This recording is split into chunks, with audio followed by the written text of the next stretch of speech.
कई सारे लोग प्रार्थना करते हैं, बहुत सारे लोग प्रार्थना करते हैं, but how to pray, what is the motive behind prayer, मतलब जो चीज हम लोग प्रार्थना करते हैं उसके पीछे हमारा मकसद भी सही होना चाहिए।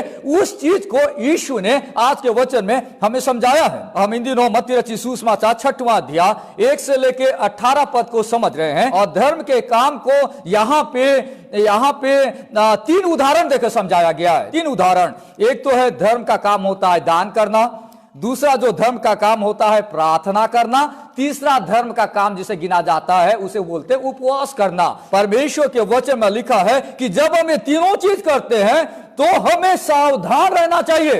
हमें सावधान रहना चाहिए कि तुम मनुष्य को दिखाने के लिए अपने धर्म के काम न करो, नहीं तो अपने स्वर्गीय पिता से कुछ फल न पाओगे। यानी मैंने आपसे कहा था कि दिखाने के लिए किया गया धर्म के काम के लिए परमेश्वर की ओर से कोई प्रतिफल नहीं है। कितना बड़ा अमाउंट देता है, कितना ज्यादा समय परमेश्वर के लिए प्रार्थना करता है, वो कोई ज्यादा मायने नहीं रखता, पर अगर उसकी सोच और उसका मकसद गलत है तो परमेश्वर के नजर में that all thing is nothing, कुछ नहीं है, कुछ नहीं। आज हम आगे देखेंगे पद 5 पद से उसके 8 पद तक, पद 5 से लेके 8 पद तक यहां पे प्रार्थना करना उसको समझाया गया है। सबसे पहली बात जो यहां पे देखने को मिलता है पद 5 में, इस पद 5 को कहा जाता है दिखावटी प्रार्थना। यीशु मसीह कह रहे हैं पद 5 में, जब तू प्रार्थना करें तो कपटियों के समान न हो, क्योंकि लोगों को दिखाने के लिए सभाओं में और सड़कों की मोड़ों पर खड़े होकर प्रार्थना करना उनको अच्छा लगता है। मैं तुमसे सच कहता हूं कि वे अपना प्रतिफल पा चुके। देखिए, जब और आप परमेश्वर के इस वचन को पढ़ते हैं, यहां पे जो फरीसी लोग हुआ करते थे, जो धर्मगुरु लोग हुआ करते थे, कई बार लोग ऐसी जगहों में खड़े हो जाएंगे जहां पे लोग उनको देखें और लोग उनकी तारीफ करें। फरीसी लोग जो थे, यहूदी लोगों के धर्म के अनुसार कोई समय सेट कर दिया गया था। जिस समय को सेट किया गया था उस दौरान वे जानते हैं कि मेरा टाइम 8 बजे प्रार्थना का टाइम है। अगर मैं अपने घर के अंदर में प्रार्थना करूंगा तो कोई नहीं जानेगा कि मैं फरीसी हूं, कोई नहीं जानेगा कि मैं बड़ा आदमी हूं, कोई नहीं जानेगा कि मैं परमेश्वर का भय मानने वाला इंसान। अरे लोगों को पता कैसे चलेगा कि तुम प्रार्थना करने वाले इंसान हो जब तक तुमको कोई देखे नहीं। इसलिए लोगों को मालूम था कि 8 बजे का टाइम प्रेयर का टाइम है, इसलिए 8 बजे वो अपने घर में नहीं होगा, 8 बजे वो उस जगह में खड़े हो जाएगा या किसी रोड के किनारे खड़े हो जाएगा और प्रार्थना करेगा, क्योंकि वो तो इस्राएली लोग हैं। इस्राएली लोग मतलब वहां पे सारे जो लोग हैं, अधिकांश लोग यहूदी लोग वहां रहा करते थे, जो सारे जो दूसरे लोग थे वे देखेंगे। जैसे कोई व्यक्ति अगर क्रिश्चियन कम्युनिटी में रह रहा है, क्रिश्चियन लोगों के माहौल में रह रहा है, तो वो भी इंसान जानता है कि इधर से बहुत सारे क्रिश्चियन लोग गुजरेंगे, तो वो चौक में खड़ा हो जाएगा, एक बाइबल को पकड़ेगा और वहां पे वो प्रार्थना करने लगेगा कि लोगों को लगे कि वह कितना बढ़िया इंसान है, कितना प्रार्थना करने वाला है। रोज 8 बजे यहां पहुंच जाता है, प्रार्थना करने के लिए पहुंच जाता है। तो ये जो लोग थे वे इस प्रकार प्रार्थना किया करते थे। यहां पर लिखता है कि वे दिखाने के लिए सभाओं में और सड़कों की मोड़ों पे खड़े होते। सभा मतलब जहां भीड़ भाड़ जमा होती है, कहीं पे मीटिंग हो रहे हैं, कन्वेंशन हो रहे हैं, जहां ज्यादा लोग जमा हो रहे हैं, वहां पे वे खड़े होकर प्रार्थना करते थे। और जब सभा खत्म हो जाएगी तब वे सड़क के जो किनारा है, जहां पे टर्निंग पॉइंट होता है, सड़क के किनारे में खड़े हो जाते थे और वे लोग वहां पे प्रार्थना किया करते थे। और वे इसलिए प्रार्थना करते थे कि जो लोग थे वे उनको देखें और लोग उनकी तारीफ करें और कहें कि ये तो प्रार्थना योद्धा है। देखिए, आजकल ये शब्द बहुत कॉमन हो गया है। आजकल हर जगह आप सुनेंगे, अगर आप थोड़ा सा क्रिश्चियन सर्कल में मूवमेंट कर रहे हैं या आप फेसबुक और दुनिया भर की चीजें देख रहे हैं, तो आजकल ये शब्द बहुत पॉपुलर बनता जा रहा है, प्रार्थना योद्धा, प्रेयर वॉरियर।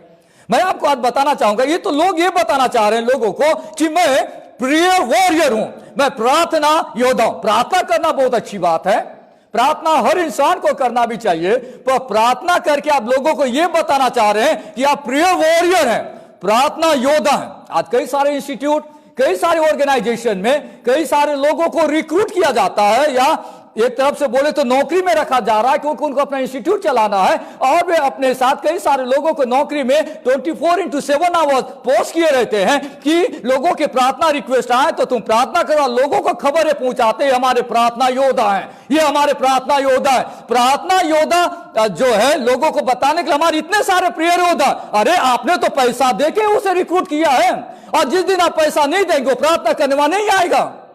जिस दिन आप पैसा उस दिन का उसे नहीं देंगे वो प्रार्थना 8 घंटा करने नहीं आएगा। आप पैसा देके प्रार्थना करा रहे, आप बोल रहे हो प्रेयर योद्धा है, वो प्रार्थना योद्धा नहीं है। प्रार्थना योद्धा आप हैं जो आप बिना स्वार्थ के परमेश्वर के लिए प्रार्थना करें। आपसे बेटर प्रार्थना योद्धा कौन हो सकता है दुनिया में?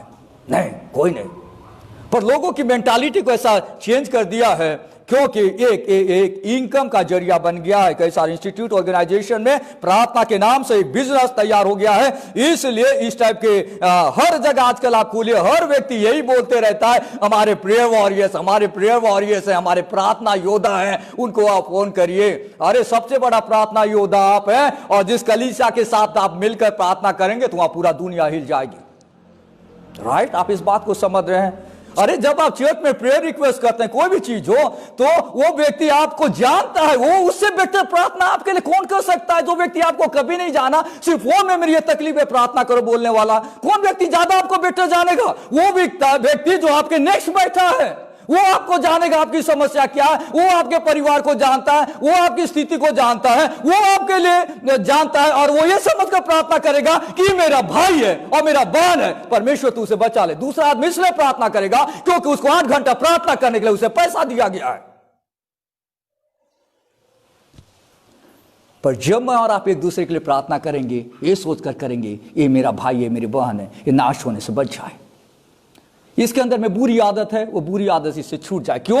ये समझकर कि वो मेरा परिवार का है। इसलिए यहां पे दिखावटी प्रार्थना को यीशु मसीह समझा रहे हैं कि इस टाइप की चीजें सही नहीं है, और फरीसी लोग कर रहे थे पहली शताब्दी में, आज भी चल रहा है अलग फॉर्म में, अलग रूप में। आज भी वर्तमान में शैतान ने इसको अपना एजेंडा बना के रखा है। हमें प्रार्थना करनी चाहिए कि ऐसे सारे बिजनेस धंधा बंद हो जाए हमारे देश से और विदेशों से भी, जो बाइबल आधारित नहीं है, ये सारे बिजनेस सेंटर बंद हो जाएं और वो चीज चले जो परमेश्वर ने वचन में बताया है। जब और आप प्रार्थना करते हैं, जो भी रिलीजियस एक्ट करते हैं, धार्मिक काम करते हैं, तो हम लोगों को इंप्रेस करने के लिए ना करें। परमेश्वर तो मन को देखता है, लोगों को इंप्रेस करने के लिए ना करें। Instead of impressing people serve God, आप सोचे कि मैं परमेश्वर के लिए काम करूं, लोगों को इंप्रेस करने के लिए नहीं। यानी जब लोग दिखावटी प्रार्थना करते हैं तो वे पब्लिकली काम करते हैं कि लोग उनको अप्रिशिएट करें, उनका मोटिव रहता है कि लोग उनकी तारीफ करें, पर रिजल्ट क्या है? सिर्फ लोग जो है लोग उनकी तारीफ करते हैं, बोले नहीं ये बहुत प्रार्थना करने वाले लोग हैं, ये हमारे लिए बहुत प्रार्थना करने वाले लोग हैं। सिर्फ आपको लोगों से तारीफ मिलेगी, सिर्फ only from people you will get praise, सिर्फ लोगों से आपको अप्रिसिएशन मिलेगा। देखिए लूका रचित सुसमाचार उसका 18वां अध्याय में 2 लोग परमेश्वर के मंदिर में प्रार्थना करने वहां पे जाते, 2 मनुष्य मंदिर में प्रार्थना करने के लिए गए। 18:10 में लिखता है, एक फरीसी था और दूसरा चुंगी लेने वाला था।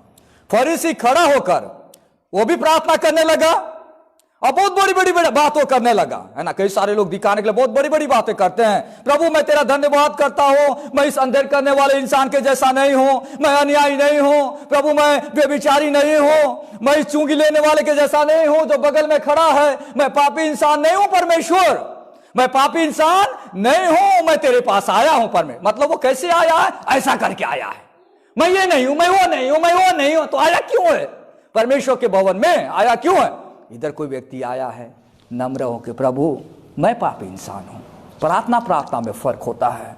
जब इंसान परमेश्वर के पास आता है तो उसकी प्रार्थना परमेश्वर के एड्रेस होती है, यानी परमेश्वर को प्रार्थना करता है। जब इंसान घमंड से आता है तो वो नहीं देखता उसके सामने कौन खड़ा है, वो ये देखता वो किससे प्रार्थना करता है। वो परमेश्वर से नहीं करता प्रार्थना, वो खुद से बातचीत करता है। किससे? खुद से, कि मैं कैसा हूं, मेरे पास क्या है, वो सोचकर वो आता है।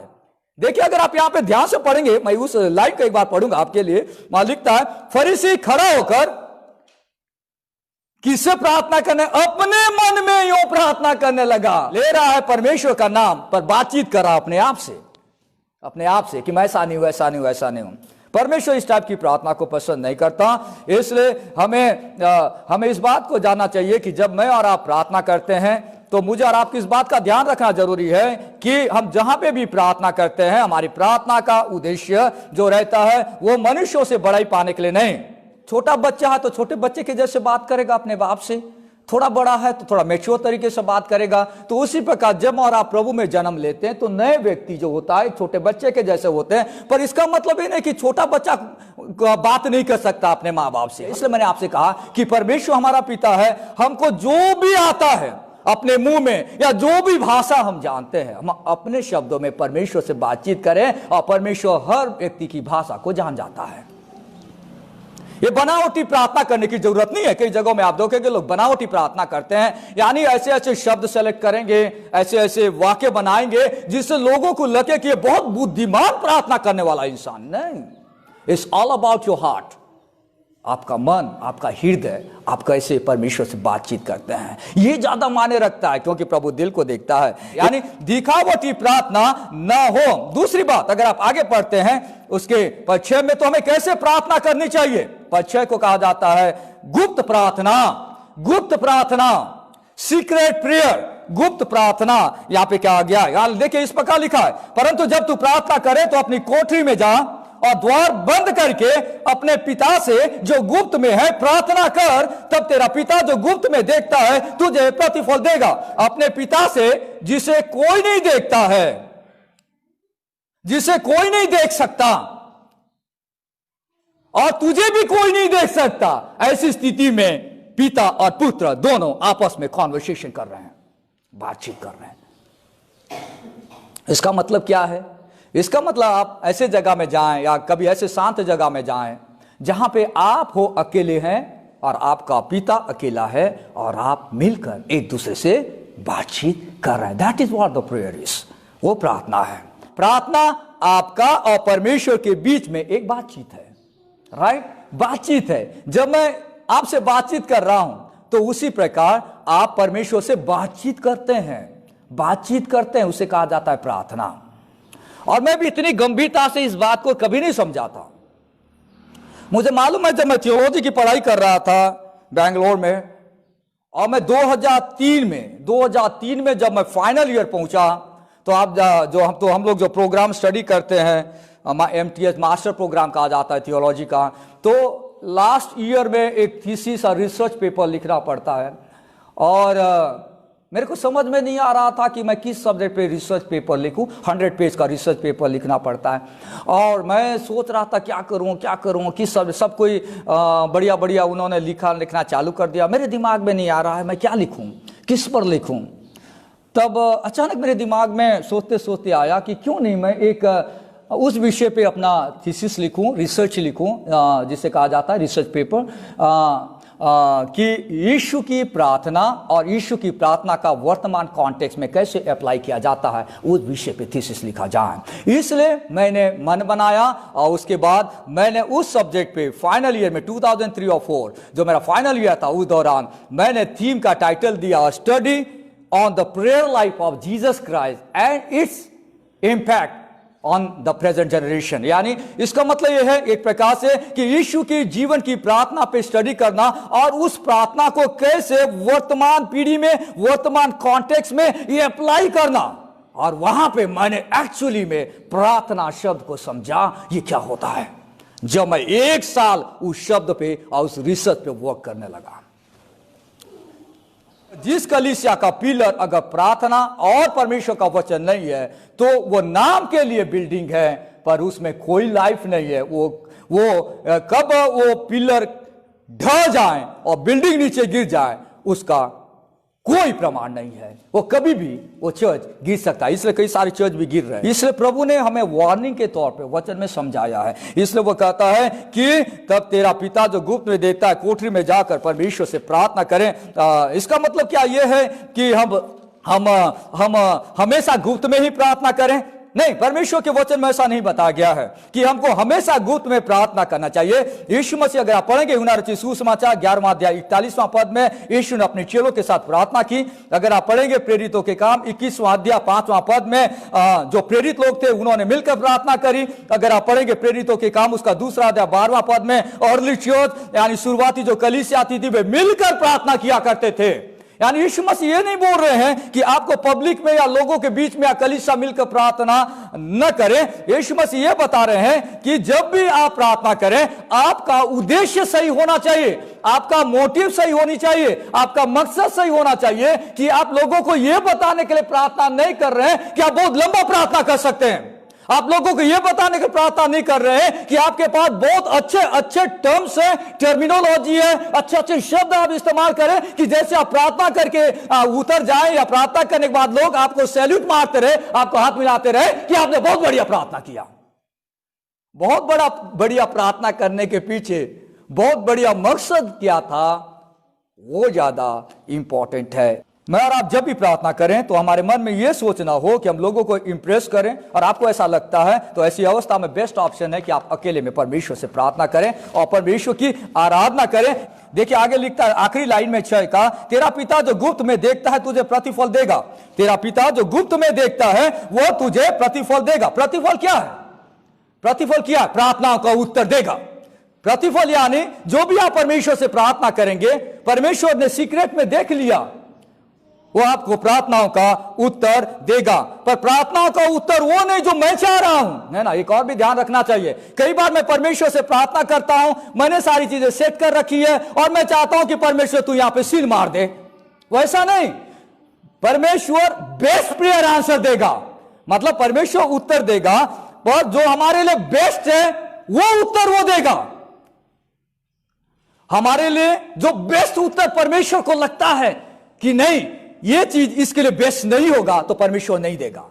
परमेश्वर ही always does best for his people. हम इस बात को जानना बहुत जरूरी है। पर कई बार हम लोग जल्दबाजी में और ईगोपन में और घमंडी में और बहुत जानते हो स्मार्ट के चक्कर में जो बेस्ट चीज आना है वो रुक जाता है, और जो सेकेंडरी थर्ड और चौथा चीज आता है वो तो हम पा भी लेते हैं, कुछ दिनों के बाद पता चला कि हम उसको पा के हमारे लिए हेडेक हो गया, सिर दर्द हो गया। इसलिए हमें जानना है, प्रार्थना करने के लिए प्रभु ने हमसे कहा है अच्छे मकसद के साथ प्रार्थना करना चाहिए, और पर परमेश्वर रिवार्ड देगा। यानी परमेश्वर हमेशा हमारी प्रार्थनाओं का उत्तर देगा। परमेश्वर हमारी प्रार्थनाओं का उत्तर देगा जो उसको लगता है उत्तम। एक बात और ध्यान रखिए, जो उसको लगता है उत्तम। लोग बोलते हैं परमेश्वर मेरी प्रार्थना का उत्तर नहीं दे रहा है। परमेश्वर हमेशा आपकी प्रार्थना का उत्तर देता है, बेस्ट आंसर देता है। कई बार वो बोलता है नो वो बेस्ट आंसर है, कई बार बोलता है अभी नहीं बेस्ट आंसर है, कई बार परमेश्वर बोलता है अभी बेस्ट आंसर है। हमेशा उत्तम उत्तर परमेश्वर हमें देता है, पर हमेशा वो देता है, उस चीज को हमें जानना चाहिए। कई बार हम लोग ऐसा सोचते हैं कि परमेश्वर उत्तर नहीं दे रहा है, इसलिए मैंने कहा आपसे जो शुद्ध मनसा से परमेश्वर को पुकारते हैं परमेश्वर उन्हें सही उत्तर देता है। उसका बेस्ट आंसर कई बार नो होगा, जिससे कि आप कल के दिन जाके सिर पकड़ के न रोते रहें। जबरन परमेश्वर से आपने मांग तो लिया, प्रभु ने आपके हट्टीपन में दे भी दिया, पर कुछ समय के बाद वो आपके लिए टेंशन बन जाएगा। अगर प्रभु अभी नहीं तो कोई प्रॉब्लम नहीं है, हम ये जानते कि हमारा परमेश्वर हमेशा बेस्ट आंसर देता है। वो खोपड़ी में बिठा दीजिए। 2006 में जब मैं भिलाई छोड़ रहा था, यानी छोड़ने का मैंने मन बना लिया, जब मैं स्टूडेंट वर्क कर रहा था कॉलेज स्टूडेंट्स के बीच में, और इसलिए मैं भिलाई गया था क्योंकि वो छत्तीसगढ़ का एजुकेशन सेंटर है, इसलिए मैं वहां से अपनी जिंदगी की यानी एजुकेटेड लोगों तक पहुंचने के लिए मैंने मन बनाया था। इसलिए भिलाई रायपुर में मैं सेटल हो गया शुरुआती 2 साल। और जब मैं वहां पे था और मैं जब वहां पे काम करने लगा, उसके बाद मैंने लगा कि शायद प्रभु ने इतने दिनों के लिए मुझे इनके साथ रखा है, now I have to move from Bhilai. अभी मुझे भिलाई से मूव करना पड़ेगा किसी दूसरे जगह में। और उसी समय मेरे लिए एक बहुत बड़ा टेम्पटेशन आया था कि मैं दिल्ली में जाके सेटल हो जाऊं। और दिल्ली से मेरे पास ऑफर भी आ गया कि मैं दिल्ली जाऊं, और दिल्ली में जो यूनिवर्सिटी स्टूडेंट्स हैं, दिल्ली यूनिवर्सिटी में बचपन से नाम सुना करता था जब मैं कॉलेज पढ़ता था कि DU और JNU, दो इतने फेमस नाम हैं इंडिया के यूनिवर्सिटी जो वर्ल्ड के टॉप यूनिवर्सिटी में गिने जाते हैं। मेरे साथ कुछ स्टूडेंट JNU से पढ़े थे, जवाहरलाल नेहरू यूनिवर्सिटी दिल्ली का नामी यूनिवर्सिटी, क्लासमेट थे बैंगलोर में, जो जिन्होंने अपना को कैरियर छोड़ा और थियोलॉजी पढ़ने आए थे। और मैं उनको पूछता भाई आप कौन सी यूनिवर्सिटी से पढ़े? बोले हम तो JNU में पढ़ के आए और JNU का कोट मस्त पहन के कैंपस में घूम रहे हैं। मैं बहुत इंप्रेस हो जाता था। मैं बोला यार JNU में पढ़ा हुआ स्टूडेंट के साथ आज मैं पढ़ रहा हूं, मेरे लिए बहुत बड़ी बात है। वो बच्चों के साथ आज मैं पढ़ाई कर रहा हूं जिन्होंने JNU और ड्यू यूनिवर्सिटी में मतलब दिल्ली विश्वविद्यालय में और जवाहरलाल नेहरू विश्वविद्यालय में पढ़ाई की है दिल्ली में। मेरे को एक ऐसा लगा कि शायद प्रभु ने मेरे लिए ये जगह तैयार किया है कि मैं उस जगह पे जाऊं, वहां पे मैं मिनिस्ट्री करूं और सेवा को आगे बढ़ाऊं। पर परमेश्वर ने नो दिखा दिया, इसलिए मैं BBC आ गया और यहाँ पे काम किया। हमने शुरुआत की बिलासपुर बाइबल चर्च के काम को आगे बढ़ाने के लिए प्रभु ने हमें इस्तेमाल किया। जब हम पीछे बैठ जाते हैं, समझते हैं कि God's plan is always perfect plan, इसलिए हमें हमेशा इस बात को ध्यान में रखना चाहिए कि आपका मोटिव सही होना चाहिए। यहां तक कि मैं आपको बताया था, शायद एक बार, मालूम नहीं किसी को याद होगा, जब मैं यहाँ पे आया और मैं यहाँ पे देखा कि यहाँ की स्थिति बहुत खराब है, तो मेरा मन यहां से उठने लगा कि मैं इस जमीन में काम कैसे करूं। कई लोग मेरे पास आकर बोलने लगे, सर के कई पास्टर मेरे से बोलने लगे कि इस चर्च को इस जमीन में कैसे खड़ा करोगे, इस चर्च से तुम जियोगे कैसे ना। सबसे बड़ी समस्या, इस चर्च में तुम्हारी आमदनी क्या होगी। लोगों ने मुझे यहां वहां बोलने लगे, यहां पे करोगे आपको क्या मिलेगा, आपका परिवार कैसे चलेगा, आप इस शहर में जीविका कैसे चलाओगे। कई सारे लोगों ने मेरे दिमाग में कई सारे क्वेश्चन मार्क डाल दिया। मैंने और इसलिए मैं भी थोड़ा सा डिस्टर्ब हो गया। मैं 2009 में मैं फिर दिल्ली प्रोग्राम के लिए चला गया 2009 में, और मैं उस व्यक्ति से मिल के आया जिसने मुझे बुलाया था दिल्ली में। मैं फिर सोचा कि शायद मैं 2009 में फिर से बिलासपुर छोड़ दूं और वापस दिल्ली फिर सेटल हो जाऊं वापस जाके। फिर मैं जब वहां पे जाके मैंने देखा, फिर से परमेश्वर ने बोला नो, फिर से प्रभु ने बोला नो। मैं उस जगह देख के आया, उस एरिया में घूम के आया, सब देख के आया, और उसने मुझे भी बोला कि ये तो दिल्ली ऐसी जगह है जहां पे इंटरनेशनल लोग आते हैं, रहते हैं। आपके पास तो परमेश्वर ने इतनी बुद्धि दी है तो आप किसी भी यूनिवर्सिटी में काम कर सकते हैं। इसलिए आपके लिए तो जबरदस्त प्लेटफॉर्म बनेगा दिल्ली, जहां से आप रीच आउट करेंगे कई सारे लोगों तक। और हमने फिर से निर्णय को कैंसिल कर दिया। तीसरी जो बात यहाँ पे है उसे पद 7 में बता, अर्थपूर्ण प्रार्थना, मीनिंगफुल प्रेयर। अर्थपूर्ण प्रार्थना, मीनिंगफुल प्रेयर। प्रार्थना करते समय पद 7 में लिखता है, अन्य जातियों की नहीं बक बक न करो, क्योंकि वे समझते हैं कि उनके बहुत बोलने से उनकी सुनी जाएगी। यानी एक और बात है, जब भी आप प्रार्थना करते हैं तो आप व्यर्थ पुनरावृत्ति मत करिए शब्दों का, बेमतलब निवेदन को बार बार रिपीट मत करते रहिए। कई बार लोग सोचते हैं कि जैसे हम लोग प्रार्थना कर रहे हैं तो एक ही चीज को बार बार बार बार बार बार बार बार यहाँ पे, ये तो फरीसी लोग करते हैं और अन्य जाति के लोग करते हैं। अन्य जाति के लोग बार बार एक शब्द को बार बार मन जो करते रहे, जपते रहते बार बार बार बार। नहीं, ये शिक्षा ये तो अन्य जाति के लोग करते हैं। यीशु मसीह बता रहे हैं ये तो अन्य जाति के लोग करते हैं, पर दुर्भाग्यवश कई क्रिश्चियन लोग भी इस सिस्टम को फॉलो कर दिए हैं। यीशु मसीह बताते हैं अन्य जातियों की जगह बक बक मत करना। बक बक करने का मतलब क्या है, आप कोई शब्दों को बार बार प्रार्थना में बार बार बार बार बार बार।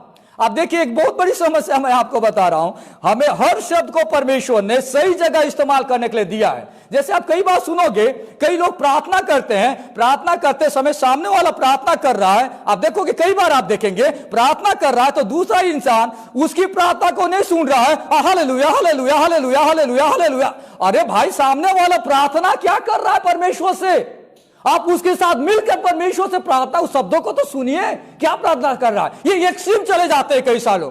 अरे आप जो क्या बोलते हैं मीनिंगलेस रिपीटेशन, जिस शब्द को कहा जाता है, मतलब व्यर्थ पुनरावृत्ति, आप उस शब्द को बार बार बार बार कर रहे हैं, सामने वाला प्रेयर कर रहा है, ध्यान से उसे सुनिए। अधिकांश लोगों के साथ प्रॉब्लम है, मैं आपको बताना चाह रहा हूं।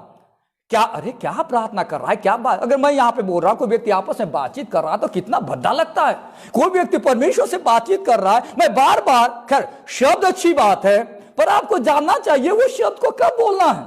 ये आप हर 2 सेकेंड में, हर 3 सेकंड में, हर 4 सेकंड में वही शब्द बोल बोल के। कई सारे प्रचारकों के बारे में आप सुनेंगे कि वो लोग बार बार 15 मिनट प्रचार करेंगे तो 10 मिनट हालेलुया बोलने में निकलता, राइट? अगर आपने ध्यान दिया होगा, मतलब अरे आप क्या बताना क्या चाह रहे हैं? आप जो भी शब्द इस्तेमाल करते हैं प्रार्थना में, सोच समझकर शब्दों का इस्तेमाल करना है। हमें प्रार्थना करना चाहिए, पर ऐसा नहीं कि आज मुझे ये चीज चाहिए प्रभु, तो आज मैं सुबह से लेके 10 घंटा तक आज मैं सिर्फ वही लाइन बोलते रहूंगा। देखिए ये एक भी समस्या है। आजकल एक्सट्रीम क्रिश्चियंस जो बनते जा रहे हैं, तो उनको ऐसा फेसबुक के जरिए, व्हाट्सएप के जरिए बताया जा रहा है कि ये वाला शब्द को तुम बार बार बोलते रहे, राइट? अगर आप मेरी बात से सहमत होंगे, तो आप मीडिया से जुड़े हैं तो आप जानते हैं कई लोग इस शब्द को आप बार बार बोलते रहना। अरे बार बार बोल, कोई मैजिक थोड़े होने वाला है ना? शब्द बोलने से, रिपीटेशन करने से कोई मैजिक होने वाला नहीं है। आपको जानना चाहिए उस शब्द का मतलब क्या है और उस शब्द का इस्तेमाल कब होता है। दोनों चीज जानना बहुत जरूरी है। कई सारे लोग बार बार SMS भेजेंगे और व्हाट्सएप में बोले, आप देखो अगर आप इस वाले शब्द को कई बार बोले हालेलुया, नहीं तो आमीन वाला शब्द को आप 100 बार लिखना और 100 लोगों को भेजना। ऐसे भी आजकल मैसेजेस बहुत फैल रहे हैं। अरे आप समझिए, वो परमेश्वर का पवित्र शब्द है। उस आप क्या बताना चाह रहे हैं? क्या परमेश्वर को इंप्रेस करना चाह रहे हैं क्या आप कोई शब्द बोल के? अरे परमेश्वर आपके जानने से पहले सारी बातों को जान जाता है। तो ये व्यर्थ रिपीटेशन फरीसी लोग किया करते थे, उसको बोलते हैं बबलिंग इंग्लिश में, यानी बार बार वही चीज। मतलब लोगों में तो ऐसा हो गया था जैसा कि लोगों को कोई चीज रटा दिया गया है, 5 लोगों को खड़ा कर दिए, कौन आदमी जल्दी बोलेगा, राइट? कौन आदमी जल्दी बोलेगा इस शब्द को और कितना बार बोलेगा इतने मिनट में? ऐसा कंपटीशन बन गया था। और आज भी इस टाइप की चीजें कई प्रकार के ट्रेडिशनल चर्चेस में कई जगहों में चल रहे हैं। अरे वो डजंट मैटर दैट, आप जो भी प्रार्थना करते हैं, आपके शब्द को आपको जानना चाहिए। आप प्रार्थना करिए, कोई रिक्वेस्ट है आपके पास, प्रभु का धन्यवाद हो, और व्यक्तिगत प्रार्थना करिए। You are prayer warriors. आप अपने चर्च के पासबान को, कलीसिया को शेयर करिए। बहुत अच्छी आदत है, कलीसिया मिलकर ले आपके प्रार्थना करेगी। इस बात का ध्यान रखें। उसके अर्थ को समझते हुए आपको रिपीटेशन करना चाहिए। आपको मालूम है, एक बहुत बड़े परमेश्वर के दास जॉर्ज मूलर के बारे में कहा जाता है कि जॉर्ज मूलर जो था इंग्लैंड का था और उसके 5 दोस्त थे, प्रभु पे विश्वास नहीं करते थे। तो उसने उनके लिए प्रार्थना करना चालू किया कि प्रभु इनकी आत्मा बच जाए। जॉर्ज मूलर वो व्यक्ति था जो परमेश्वर का इतना बड़ा दास था। उसने अपने 5 मित्रों का उसने लिस्ट बनाया था और डेली उनके लिए प्रार्थना करता था। और बताते हैं कि 5 साल के बाद एक दोस्त ने प्रभु को ग्रहण किया। आफ्टर 5 years एक दोस्त ने प्रभु को ग्रहण किया और 10 साल बाद 2 और दोस्त ने प्रभु को ग्रहण किया। 25 साल बाद 4था दोस्त ने प्रभु को ग्रहण किया और आखिरी एक दोस्त बच गया। जब जॉर्ज मूलर की डेथ हो गई, उसके कुछ महीनों के बाद उसने प्रभु को ग्रहण किया। वी डोंट नो, हम नहीं जानते कब परमेश्वर कब किसको बदलता है। पर हमारा काम है सच्ची मनसा के साथ परमेश्वर से प्रार्थना करना, अपने घर वाले, अपने परिवार वालों के लिए, अपने रिश्तेदारों के लिए, अपने सगे संबंधी के लिए, कि परमेश्वर उनके जीवन में काम करें और परमेश्वर उनके जीवन को बदल दे। परमेश्वर उनके जीवन को बदल दे। इस बात को यहाँ पे समझा गया है। इसलिए आखिरी पद 8 में लिखता है, सो तुम उनकी नाई न बनो, क्योंकि तुम्हारा पिता मांगने से पहले ही जानता है कि तुम्हारी क्या क्या आवश्यकता है। प्रभु ऑलरेडी जानता है। हाँ, मैं और आप परमेश्वर पे प्रेशर नहीं बनाते, है ना? कई सारे लोग, पादरी लोग, पास्टर लोग ये सोचते हैं कि परमेश्वर पर प्रेशर बना रहे हैं या परमेश्वर को डांट रहे हैं या परमेश्वर, अरे ही इज आवर गॉड। वो इंसान नहीं है, वो परमेश्वर है, दुनिया का मालिक है। मैं उसे क्या बताऊं क्या करना क्या नहीं करना है? मैं तो सिर्फ विनती उसके सामने रख सकता हूं। वो तो इतनी दुनिया का मालिक है, उसे मालूम है क्या करना क्या नहीं करना। कई सारे लोग बोले परमेश्वर को, कई सारे लोग, अगर आपने सुना होगा, कई सारे आजकल लोग प्रचारक घूम रहे हैं, झोला छाप लोग घूम रहे हैं, प्रार्थना करते करते परमेश्वर को ऐसा धमकी देने टाइप का भी प्रार्थना आजकल लोग, कई सारे लोग कर रहे हैं। ये सोच रहे हैं कि अरे तुम हो क्या? हम परमेश्वर, कई लोग परमेश्वर को इंप्रेस कर रहे हैं, या परमेश्वर को धमकी दे रहे हैं, या परमेश्वर को डांट दे रहे हैं, या परमेश्वर को बोल रहे हैं। अरे हम मामूली जनसाधारण इंसान, आज हमारी सांस चल रही है, कल क्या होगा मालूम नहीं। हम सिर्फ परमेश्वर के सामने विनती रख सकते हैं और प्रभु से कह सकते हैं कि प्रभु मैंने ये चीज आपके सामने रखा है और तू उसे पूरा कर। मैं विनती करता हूँ परमेश्वर तू उसमें मदद कर, तू सहायता कर, तू अगुवाई कर। इसलिए यहाँ पे लिखता है, क्या परमेश्वर नहीं जानता मेरी चीज की जरूरत है? ही नोस दैट, वो जानता है, हर चीज जानता है। किसी के जीवन में सताव हो रहा है, क्या परमेश्वर नहीं जानता? परमेश्वर जानता है। पर जब हमारा प्रार्थना करते हैं तो ये दिखाते कि प्रभु तेरे सिवा मेरा कोई नहीं, प्रभु मैं तेरे पर मेरा पूरा भरोसा टिका हुआ है, इसलिए मैं परमेश्वर से बातचीत करता हूं। आइए हम अपने आंखों को बंद करें।